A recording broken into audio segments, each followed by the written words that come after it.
ใช่มันผูอ้วนฟังมันหลอกไปได้นี่เนาะอ๋อโหมึงแน่พี่น้องมันพอได้อยู่บ่ได้อยู่บ่มันกับผูฟังหมดเลยพี่น้องพุ่นน่ะมึงแน่บ่ได้เดือยังจักดิชาวว่าตัวใดมันได้เฮาก็เอาอันนั้นมามัดไว้มีบ่ตอกมันขาดไปเลยมึงนี่เนาะมันเป็นแต่ยังเจ็บอยู่แต่กับบ่แห้งเนาะเจ็บเกิดเป็นมือเจ็บคือมือมันบ่แต่ว่ามันบ่แห้งซ้ำเฮาเป็นอ๋อมือที่มันนั่นเจ็บแห้งอะดีนั่นในช่วงที่เฮาเป็นหรือว่าก้อนสิเป็นมือ2มือ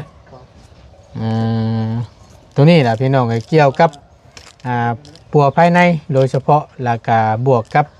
ที่เว้าขอโทษนำเนาะตามที่น้องเพิ่นว่ากระตกข่าวน้ำแน่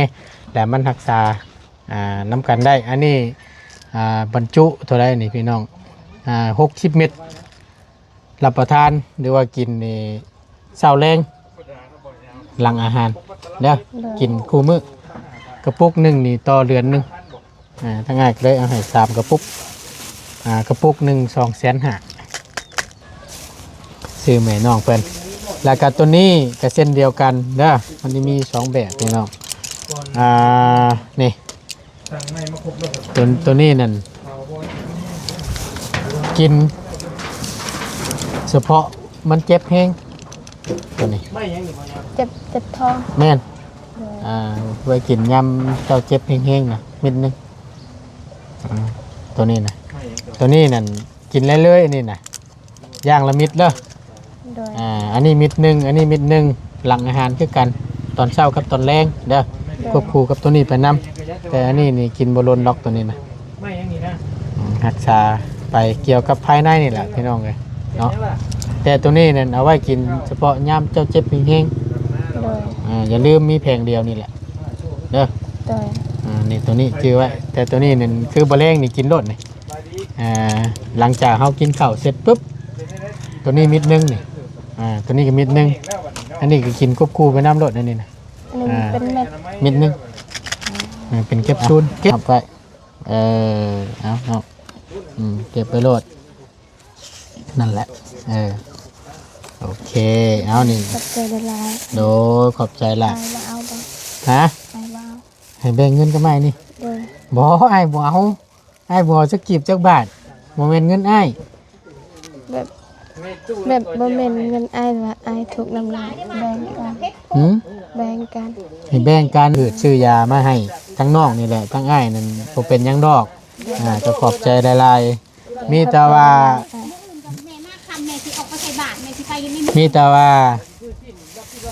อย่าในชุดนี้เด้อกับเงินส่วนที่เหลือมีแต่ว่าอยากให้เจ้านบมือขอบบุญขอบคุณทั้งไอ้ใหญ่ใจดีเพิ่นนี่เด้อล่ะเด้อไอ้ใหญ่ใจดีเพิ่นเป็นคนไทยเพิ่นบ่ขอออกชื่อเสียงเรียงนามดอกเอาเป็นว่ามีแต่ขอบบุญขอบคุณทั้งไอ้ใหญ่ใจดีเพิ่นไปเฮ็ดงานอยู่เกาหลีหลาย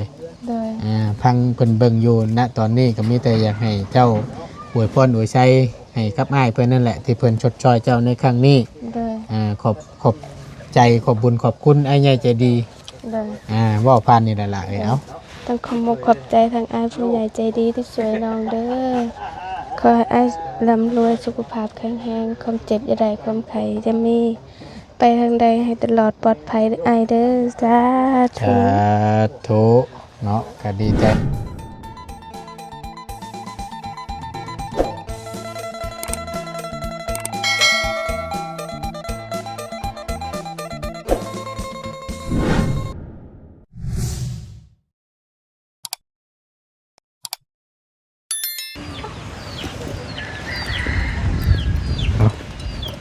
ข่อยคำลงแดงเด้อบาดนี้เด้อพี่น้องเนาะพบเจอกันกับบ่ตูนในคลิปนี้กับผู้ดีหลังจากที่ทั้งบ่ตูนบ่ดีทางเบาเงาเนาะ3 คนพี่น้องได้มาแต่พูนบ้านบางแบดเนาะ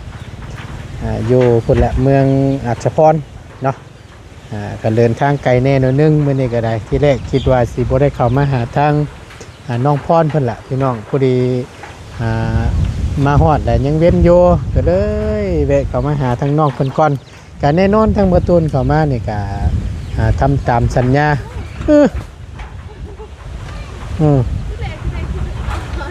บ่ชอมบ่เฮ้ยฮะมันชอมก็บ่เป็นแต่ชอมเนาะ มุ่นบ่ได้พี่น้องโอ้ยเอาพี่น้องไอ้ก่อนอื่นเนาะกราบสำบายดีและสวัสดีครั้งหนึ่งเด้อพี่น้องสำบายดีเบิดสุขุสุคนเนาะพบเจอกันในคลิปนี้กับผู้ดีเข้ามาหาทั้งน้องเพิ่นก็นี่แหละเพิ่นกงโก้อยู่แนมแล้วตั้งแต่ทั้งบ่ตูนนึงท่านถ่ายคลิปพี่น้องเลยก็บ่เพิ่นว่า เอาบ่เพิ่นว่าอันสิชอบสิแซมมันก็ขาดมุ่นเบิดแล้วว่าซั่นอันหญ้าไผหยงไผหญ้าเพิ่นก็ได้มาออกช้าเพิ่นว่าในส่วนหนึ่งบ่สิมากในส่วนหนึ่งบ่นี่นะส่วนใดมันได้ก็ซ่อมไปก่อนเด้อน้องเด้อเอาสบายดีข้างเด้อน้องเด้อสบายดีโอ้ยเนาะมันก็เย็นจ้วยๆเท่านั้นแล้วบ้านนี่ใช่มันผูอุ่นพังมันหลอกบ่ได้นี่เนาะอ๋อโหมึงแน่พี่น้องเวลาจะหาไม้มาใส่ไม้น้องๆเนาะเอาหลานนี่ไม่เนี่ยน้องพบเจอกันช่วงแรงๆพี่น้องเลยแดดแน่หน่อยนึงเนาะมื้อนี้ก็ได้บ่ได้ออกหน้าเนาะมื้อนี้เนาะเลยในส่วนใดที่มันยังเป็นแต่พอใช้ได้อยู่บ่ซั่นเนาะเลยได้อยู่บ่ตัวนี้นะมันพอได้อยู่บ่เลยได้อยู่บ่มันกับผู้ฟังหมดเลยพี่น้องผู้น่ะมึงเนี่ยบ่ได้เดืออย่างจักดิชาวว่าตัวใดมันได้เฮาก็เอาอันนั้นมามัดไว้มีบ่ตอกมันขาดเบิดเลยมึงนี่เนาะมันเป็นตะไลอยู่บ่ล่ะมันหมุนบ่ได้หมุนเบิดเลยบ่ได้ดอกฉันก็ว่านั่นน่ะโอ้โคบหมอกขาดซะตัวนี้ก็พอตัวนี้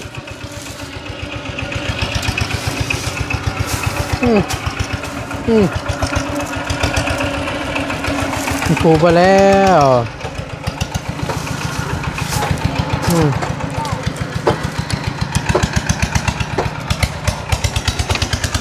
งุมเท้า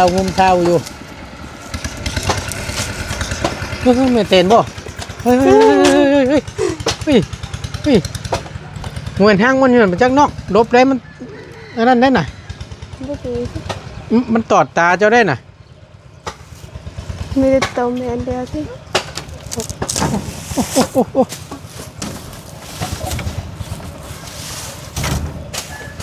ลายมือแหละ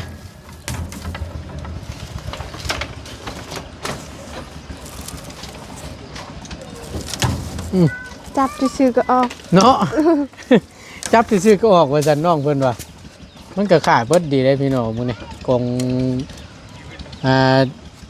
ชั้นนึงมีแต่ว่าโค้งมันนี่รอให้อันนั้นก่อนเนาะหาตัดไม้มาก่อนน้องเอ้ยตัดไม้มากาดใส่คือตัวน่ะแล้วก็จังค่อยอันมีอันนั้นก็มีไผหญ้าอยู่บ่ไผหญ้าบ่มีไผหญ้าบ่มีครับเลยเนาะ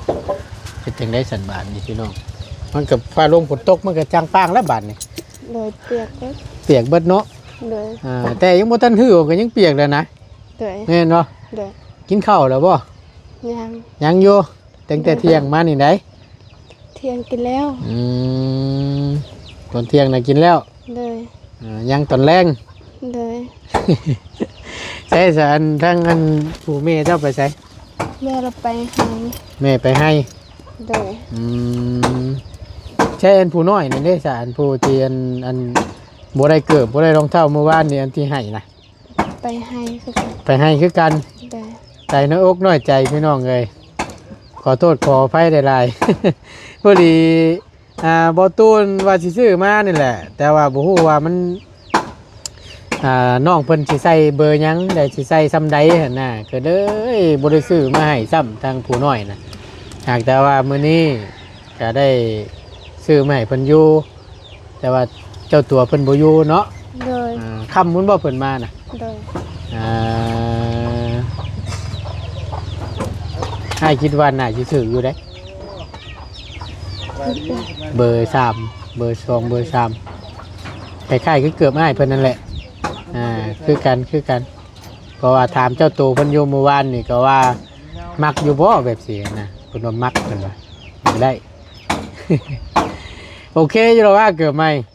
โดย นะ โดย พอจะเจอถึกใจอยู่บ่ชื่อให้นั่น โดยถึกใจหลาย บ่ โดย สิแรกก็ยังคิดอยู่ว่าสิเอาแบบใดดีนะบ่ฮู้ว่าสิซื้อให้แบบใดก็สิว่านั่นนะก็เลยเอ้าคำว่าเป็นผู้หญิงนี่เพิ่นคือสิมักแบบซี่แหละว่ะก็เลยจัดมาให้แบบซั่นนะพี่น้องเอ้ย ถ้าอ้ายซื้อมาแบบใดก็ได้ บ่ โดย ยันว่าเอาบ่อีเตะ พี่แต่ก็เอา ตัวคีบมันได้ โดย อ่า ใส่ได้หมด ได้เบิดเนาะ โดย เอาก็เลยหาแบบมัน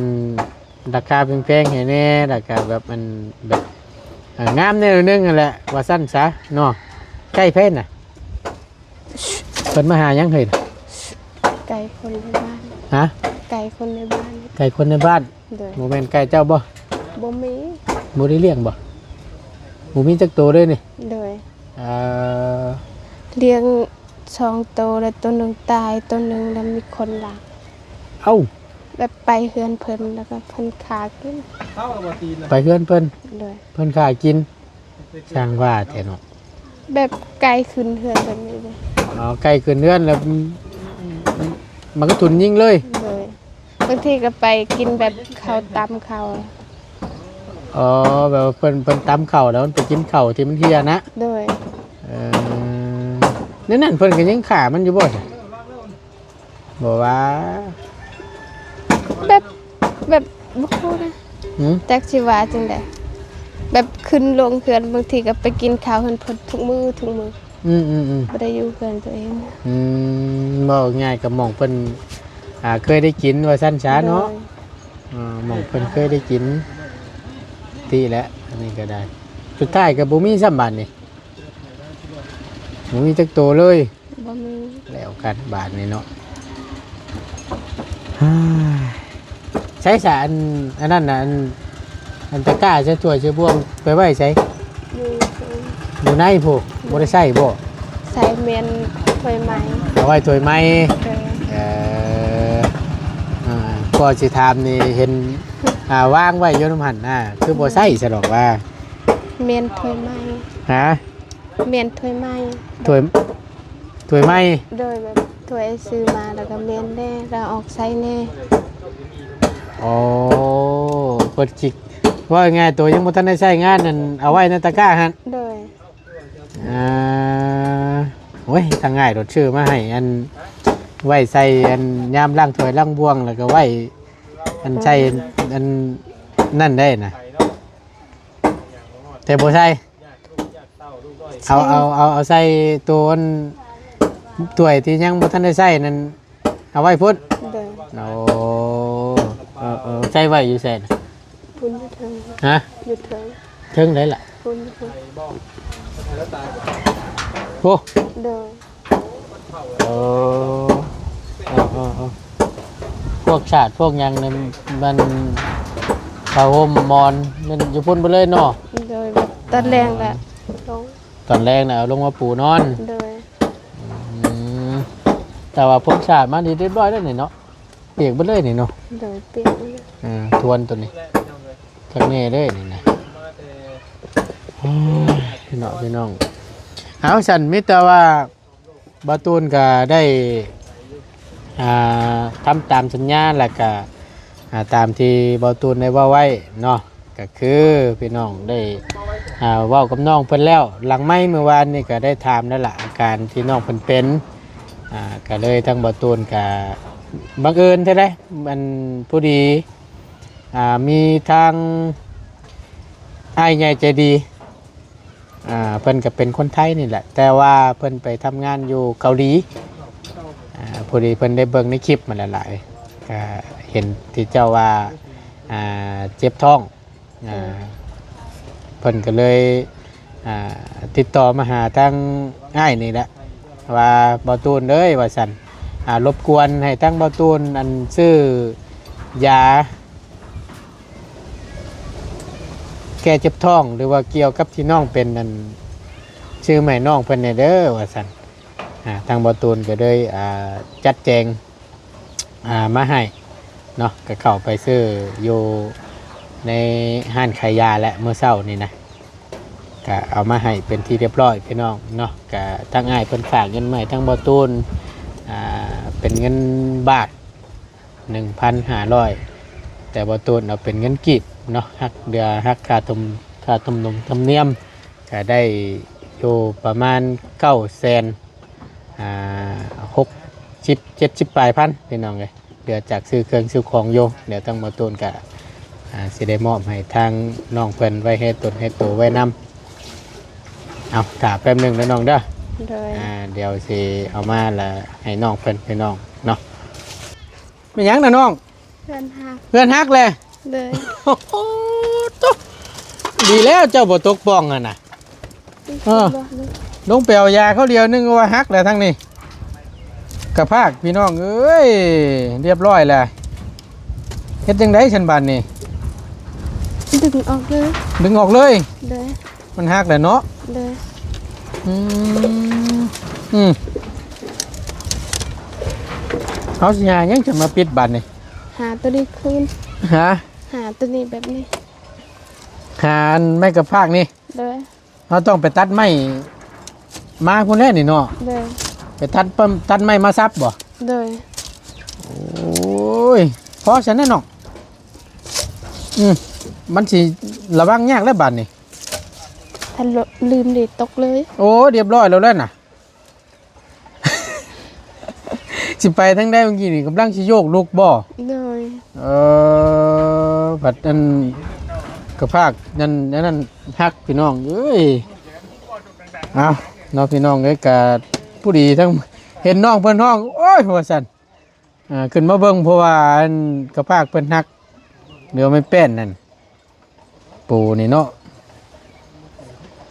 แป๊บหนึงพี่น้องเอ้ยโอเคพี่น้องเอ้ยบ่ตูนขออนุญาตตั้งกล้อง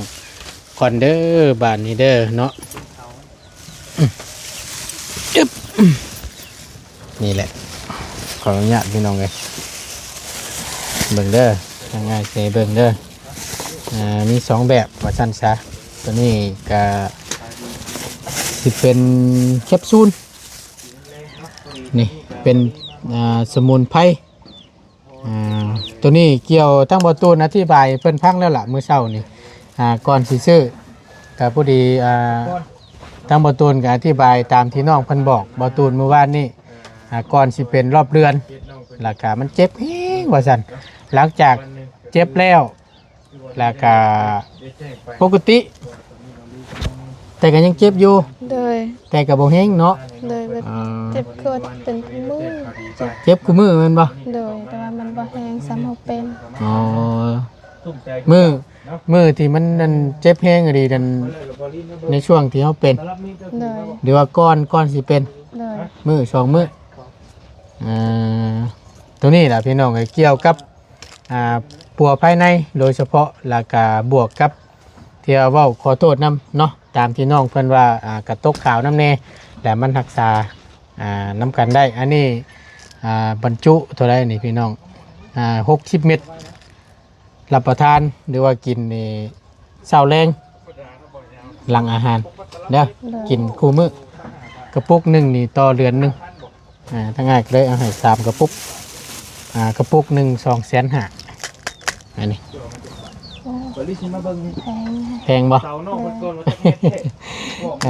เฮ็ดได้สันเนาะ2 กระปุกนี่ก็700,000 500,000 600,000 700,000 750,000 ถ้าน้องบ่ได้แล้วน้องซื้อยาชิดพัน ฮะ น้องซื้อยาแก้ปวดชิดพัน ชื่อถ้าเป็นน้องนี่คงสิบ่มีปัญญาซื้อ เลย คงสิซื้อบ่ได้แม่นบ่ เลย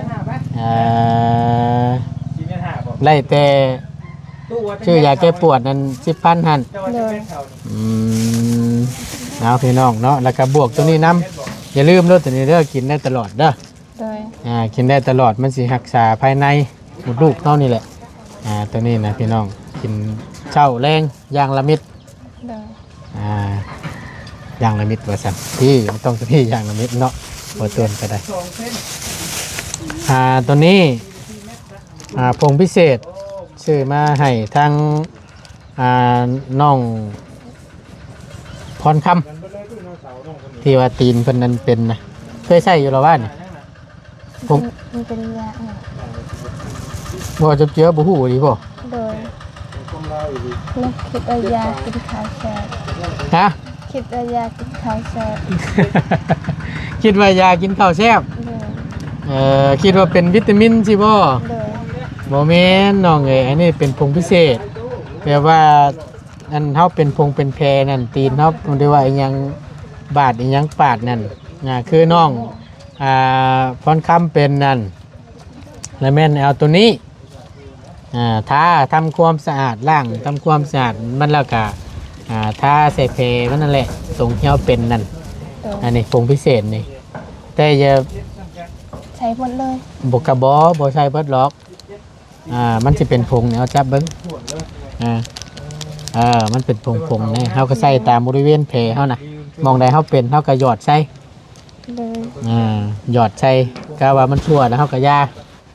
เอาไว้ทาอีกมือใหม่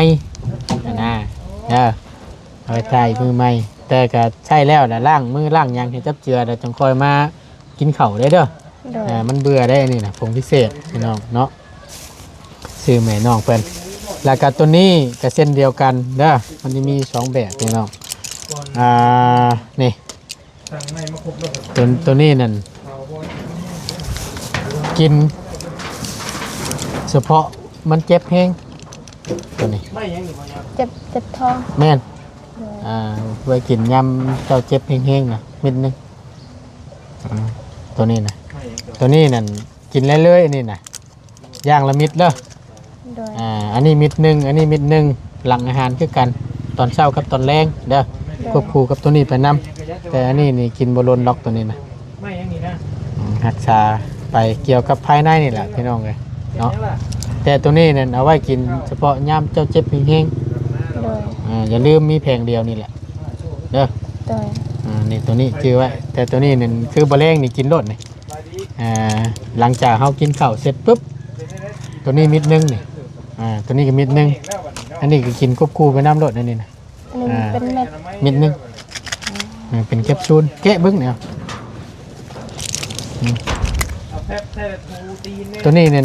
50,000พี่น้องเนาะสุดนี้ว่าตัวบวกกับตัวนี้เบิดไปพอดี800,000ไปแค่นี้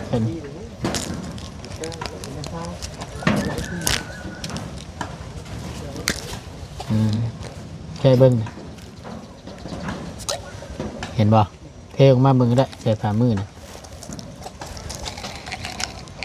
นั่นแหละมันเป็นแคปซูลเป็นยานั่นแหละ ตัวนี้ดิตัวนี้เป็นผงในนาวิกิน ใช้อันนี้บ่ เลย โอ้ยมันกินบ่ได้เทออกมาน่ะเทออกมาก่อนออกอยู่บ่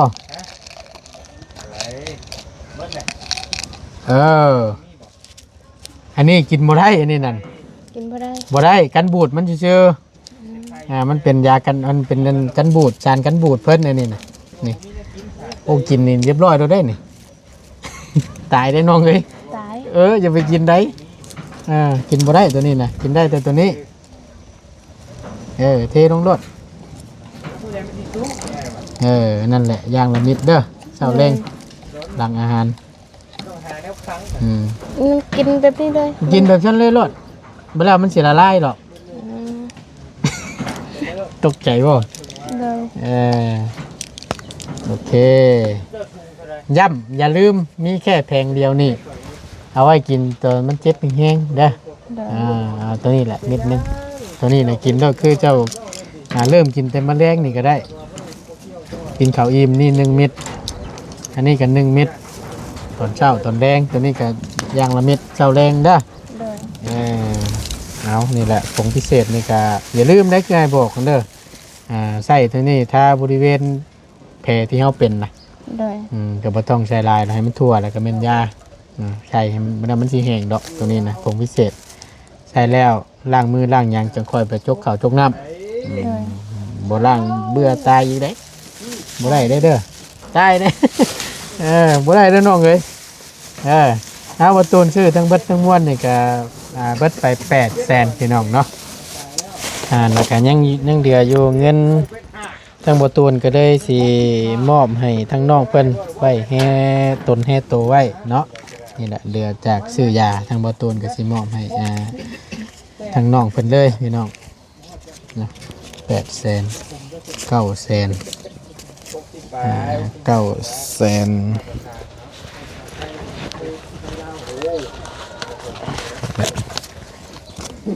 900,000 950ใส่เกือบได้แล้วเนาะเจ้าเนาะ 60 70 80 82,000ยังเหลืออยู่เงินอยู่นี่150,000 150,000 160,000 170,000 180,000เหลืออยู่182,000กีบเด้อเดือจากให้ซื้อยานี่เด้อ โดย ทั้งประตูนกับเดือจากอันซื้อยาแล้วก็เดือจากฮักค่าทำนงทำเนียมก็นี่เนี่ยอยู่นี่แหละพี่น้องเนาะ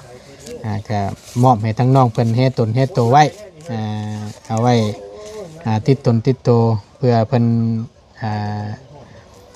ไว้ในยามจำเป็นว่าซั่นซะเนาะน้องน้องนะก็มีแต่ว่านี่เด้อเอาหับไปเอาน้องเก็บไปโลดนั่นแหละโอเคเอานี่ ขอบใจละลาย โดขอบใจละ ไอ้ว่าเอาบ่ ฮะ ไอ้ว่าเอา ให้แบ่งเงินกันไหมนี่ โดย บ่ไอ้ายบ่เอาไอ้ายบ่จะกีบจักบาทโมเมนต์เงินไอ้าย แบบบ่แม่นเงินอ้ายว่าอ้ายถูกน้ำลายแบ่งกัน หืม แบ่งกัน ให้แบ่งกัน โดย อ้ายถูกน้ำน้อง โดย ก็คือมาจังซี่บ่ โดย โอ้ยพี่น้องเอ้ยเนาะกันน้ำใจน้องเพิ่นบ่น้องล่ะอ้ายบ่เอาอ้ายบ่เอานี่บ่แม่นเงินอ้ายเลย อันนี้เป็นเงินของผู้ใหญ่เพิ่นเด้อที่เพิ่นชดช้อยเจ้านั่นซื้อหืดชื่อยามาให้เจ้านี่แหละล่ะเอ้ยก็เพิ่นเห็นในคลิปที่อ้ายถ่ายลงไปเพิ่นเห็นแล้วเพิ่นดูโตนเพิ่นก็เลยให้อ้ายนี่เป็นสะพานบุญให้แน่ว่าซั่นซื้อหืดชื่อยามาให้ทั้งน้องนี่แหละทั้งอ้ายนั่นบ่เป็นหยังดอกก็ขอบใจหลายๆมีแต่ว่า แม่มาคำแม่ที่ออกไปใส่บาทแม่ที่ไปยังไม่ มีแต่ว่ายาในชุดนี้เด้อกับเงินส่วนที่เหลือ ชื่อทูก มีแต่ว่าอยากให้เจ้า ทูกอยู่ นุบมือขอบบุญขอบคุณทั้งไอ้ายใหญ่ใจดีเพิ่นในเด้อล่ะเด้อ โดย ไอ้ายใหญ่ใจดีเพิ่นเป็นคนไทยเพิ่นบ่ขอออกชื่อเสียงเรียงนามดอกเอาเป็นว่ามีแต่ขอบบุญขอบคุณทั้งไอ้ายใหญ่ใจดีเพิ่นไปเฮ็ดงานอยู่เกาหลีหลาย โดย พังเพิ่นเบิ่งอยู่ณตอนนี้ก็มีแต่อยากให้เจ้าอวยพรอวยชัยให้กับอ้ายเพิ่นนั่นแหละที่เพิ่นชดช้อยเจ้าในครั้งนี้ โดย ขอบใจขอบบุญขอบคุณไอ้ใหญ่ใจดี โดย ว่าผ่านนี่แหละล่ะเอา ต้องขอบใจทางอ้ายผู้ใหญ่ใจดีที่ช่วยน้องเด้อขอให้อ้ายร่ำรวยสุขภาพแข็งแรงความเจ็บอย่าได้ความไข้จะมี ไปทางใดให้ตลอดปลอดภัยอ้ายเด้อสาธุ สาธุเนาะก็ดีใจน้ำหลายๆทั้งงานบ่ตูนก็ได้พี่น้องเอยก็นี่ก็เป็นอีกท่านหนึงเนาะที่ทั้งอ้ายเพิ่นให้ทั้งบ่ตูนเป็นสะพานบุญให้ก็ซื้อหืดซื้อยามาให้บ่ตูนหาเบิ่งแล้วพี่น้องอันโตที่เอาถุงประกบน้ำอันถุงใช้น้ำร้อนนะบ่มีได้เด้อเนาะทั้งน้องหาเบิ่งเบิดแล้วแต่บ่มีก็เลยเอายาในชุดนี้แหละมาให้ทั้งน้องเพิ่นแล้วก็เงินส่วนที่เหลือก็มอบให้ทั้งน้องเพิ่นเบิดแล้วเนาะนั่นทั้งบ่ตูนก็ถือว่าได้มามอบให้แล้วเสร็จสิ้นเป็นที่เรียบร้อยเนาะเอาทั้งเบิดทั้งมวลทั้งน้องผู้นี้ก็บ่มีหยังตอบบุญแทนคุณก็มีแต่คำอวยพรอวยชัยที่จะชงถึงไปหาทางอ้ายใหญ่ใจดีเนาะเพิ่นก็บ่ขอชื่อเสียงเรียงนามก็ขอให้มีแต่ความสุขกายสำบายใจได้เด้อบ่ว่าสิธุรกิจการงานใดๆก็ขอให้ประสบผลสำเร็จในหน้าที่การงานนั้นๆตลอดปีและตลอดไปอ้ายให้มาสำใดขอให้กลับคืนไปหาสู่ทางครอบครัวของอ้ายร้อยเท่าพันเท่าเด้อเนาะสิ่งที่สำคัญก็ขอให้สุขภาพมันแหละจงแข็งแรงลำรวย สาธุเด้อเนาะไปบ้านนี้ก็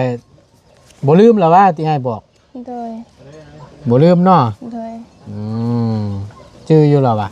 โดย ชื่อเนาะ โดย โอเค อันนี้กินได้ตลอดปุกหนึงนี่ครบเดือนหนึงผู้ดี โดย กินโลดมันเป็นยาเป็นแคปซูลเป็นสมุนไพรหรอกอันนี้ถ้าเป็นปุกนี่นะอันนอกนะอย่าลืมเด้อ ใจได้หลาย โดยละโดยเอามาบ้านนี้ไปบ้านนี้สบายดีพี่น้องก็ได้อน้องเด้อโดยพี่น้องเลยเนาะอึ๊บไปบ้านนี้พี่น้องไปพี่น้องขอบบุญขอบคุณในไลน์เด้อพี่น้องเด้อ FC ที่เข้ามาเป็นกำลังแห่งใจและติดตามรับชมคลิปโดยบ่ขามโฆษณาเนาะแล้วก็กดไลค์กดแชร์ให้กับบ่ตูนเลยตลอดมาเนาะสำหรับคลิปนี้บ่ตูนลำลาก่อนอยู่ดีมีแรงเด้อพี่น้องเด้อสำบายดีเจอกันคลิปหน้าพี่น้อง